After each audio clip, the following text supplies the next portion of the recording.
Hey, what's going on, guys? Welcome back to the channel. Thank you very much for joining me in today's video. What I have for you guys in the background is going to be some Black Ops 3 nuclear gameplay. I do hope you guys enjoy this gameplay in the background while I talk about my commentary today.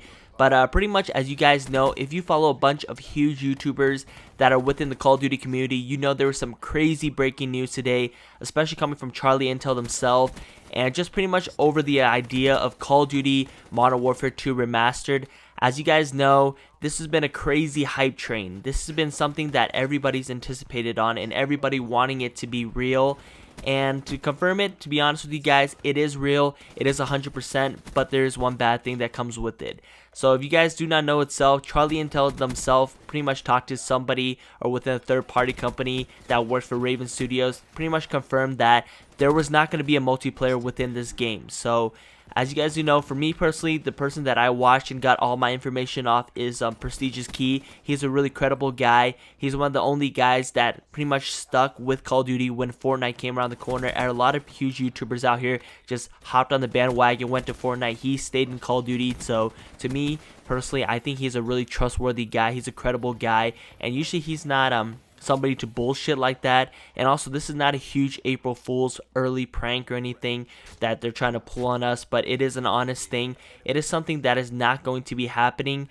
It's only going to be the campaign. A lot of people are disappointed in that, but if we take a look at the most recent leaks that we had before regarding this whole entire issue, was pretty much, if we looked back at Amazon, some Italian company out there pretty much leaked the game itself being remastered for only $25 US, and that kind of already changes it to the idea for us all to keep an eye, or to be kind of open-minded on it. The game itself, $25 for a full game like that, is almost impossible. There's no way, if it came out even from Activision, if the Activision was standing behind it, there's no way they would put it for $25, including it being like a huge game, a freaking crazy game that everybody loves.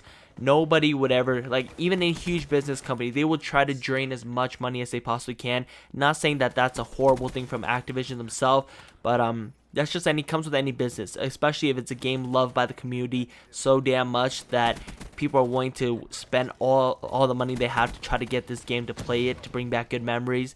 There's no way they'd put it for $25, especially if it's like a full game package. I think they sold MWR, if I'm not mistaken, don't quote me on it, but I'm pretty sure they sold it individually for $40 itself, not with Infinite Warfare. I know you can buy the whole bundle together for like $60 or something like that, but just to show you right there, guys, there's no possible way that this game could have been only $25. So that's kind of like a key hint to all of us right in the beginning. But like I said today, Prestigious Key, when I watched this video, he talked about pretty much how he saw it with his own two eyes, and like just from that, just his credibility that he holds behind his character himself is something that I just look up to. I just immediately know that it's truthful, and that when this game does drop April 30th, it's only going to be with the campaign.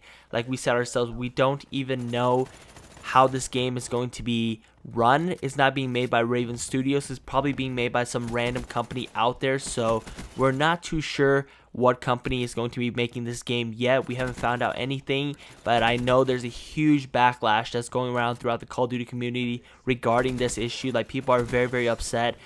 He also talked about how pretty much there is not very many people that play the campaign. For me personally, I've only played maybe 1 or 2 campaigns of World War II, not because I didn't like the multiplayer, but just for the reason I didn't have internet that day, so I decided why not just try some campaign and see. It's not too bad, but I got pretty bored of it after like 3 missions. That's just me personally. But also, if you look at it, a lot of people, like he said, people don't really hop into the campaign right when they get the game. They hop straight into the multiplayer unless you don't have internet. I can understand that. But for me, like, for when Treyarch drops a game, the first thing, I don't really even hop into the multiplayer. I go straight to the zombies. For other games in the franchise, I'm not too huge fans of their like zombie game modes that they create on the side. Like, I'm not too big fan of a World War II zombie, so I hop straight into World War II's multiplayer. Just depending on the game that comes out, for me it changes, but I never really think about hopping into campaign itself. That's just me. But like I said, guys, I just don't know. Like, to me personally, this is such a huge game that everybody wants to come back. This game, I've been playing it since I was a kid. I started at World War I think World at War, COD 5, and I played every single game up to that. The only game I did not max out on prestige is IW. That's the only game, but every other game max prestige all the way to the max.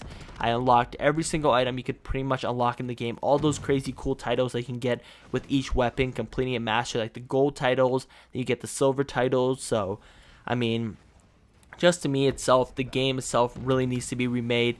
I was super hyped to hear about the news, but I didn't really want to hop on, make a video, and just pretty much join the hype train. I knew it was too hard to believe, but now that he's pretty much confirmed it for us, it is kind of disappointing. I know people are very, very upset about that, and to me itself, I am actually really upset as well, but there's nothing we could have done, guys.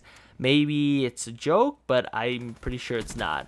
But anyways, guys, we don't get to see those guys with the noob tubes. We don't get to see the one-man army. We don't get to see our wonderful nukes again that everybody would love to drop again. Those things were absolutely amazing to be able to drop a nuke every single game almost on people was probably the best thing we could have possibly done. I mean, it would be a little harder now, especially with the amount of good players that are out there. But to me, guys, let me know what you think down below. I'm just kind of curious. I read a lot of comments, a lot of backlash, not very many support towards this whole entire idea of them hyping up all the way to, actually pretty much we hyped it up. We hyped up Mw2 Remastered to the point where it just got slammed with like a sledgehammer. They just cracked it. But anyways, guys, I hope you enjoyed today's video. I hope it wasn't too boring, and I do hope you guys enjoy the gameplay in the background. If you did, be sure to drop a like down below, subscribe for more, and I will see you guys in another video. Till next time, peace out.